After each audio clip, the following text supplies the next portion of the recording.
With E3 2017 well underway, we go and take a look at the highlights of each of the major conferences. I'm Darcblade, and in this episode we're going to be taking a look at the Ubisoft E3 2017 conference. Ubisoft this year went for a bit more of a serious tone, having developers introduce and talk about their games most of the time. In a sense as well, it was also a bit more traditional. A developer would come out, talk about their game, then they would show off gameplay footage or trailers. While there were one or two awkward moments, which is always expected with Ubisoft, on the whole it was quite a decent showing this year. Ubisoft showed off many games such as The Crew 2, Transference, Just Dance 2017 and South Park Phone Destroyer.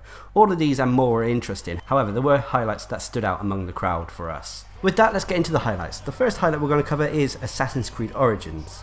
Now, I already mentioned about this game as it was shown off during the Microsoft conference, but they showed us another trailer showing a bit more of the open world we'll be exploring. It wasn't very long, but after the show they allowed people to show off gameplay footage of different missions and such. While the majority of the information was already known to us, it was still nice to see Assassin's Creed Origins again. The next highlight goes to South Park The Fractured But Whole. This game has been in development for a while now and it constantly keeps getting delayed. This time though, after showing a short trailer, they gave us a release date of October this year. Here's hoping that they can actually stick to this release date, because this game, if it's anything like the previous title, The Stick of Truth, it's going to be great.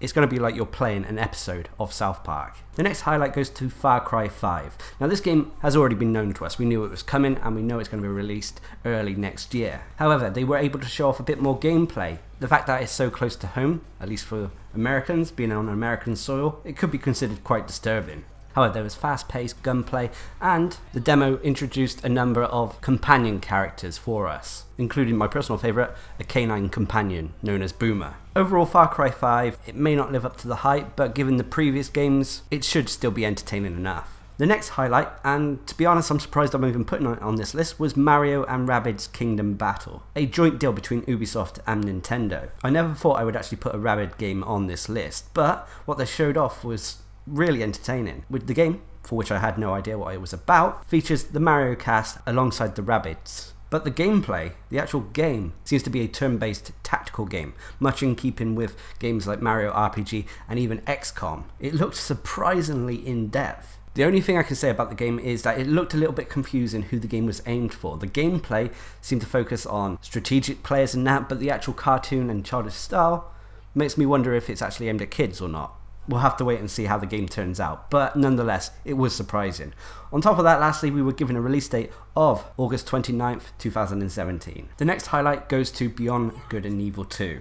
They finally came out with some information and a beautifully rendered CG trailer. When the first game was released almost 15 years ago, it's actually nice to see that one of these rare titles that we thought would never get made is finally being made. The voice acting and the animation in the trailer was superb, and although no real gameplay was shown, I do have high hopes for this game. On top of that, Ubisoft invited everyone to join up to their Space Monkey program, where you can give feedback and suggestions as the game continues development. And the final and best highlight for me personally was Skull and Bones. Two trailers were shown for this, one a CG trailer and two a gameplay demo. It's basically a pirate game. They've taken influence from especially the sailing portions of Assassin's Creed 4 Black Flag and turned it into its own game. It's a tactical action game where you pilot ships either solo or in co-op as you plunder the seas. There's also PvP modes and an ever-evolving world. There was even hints of monsters and creatures that may not actually exist. For example, there was images of a possible kraken in the game.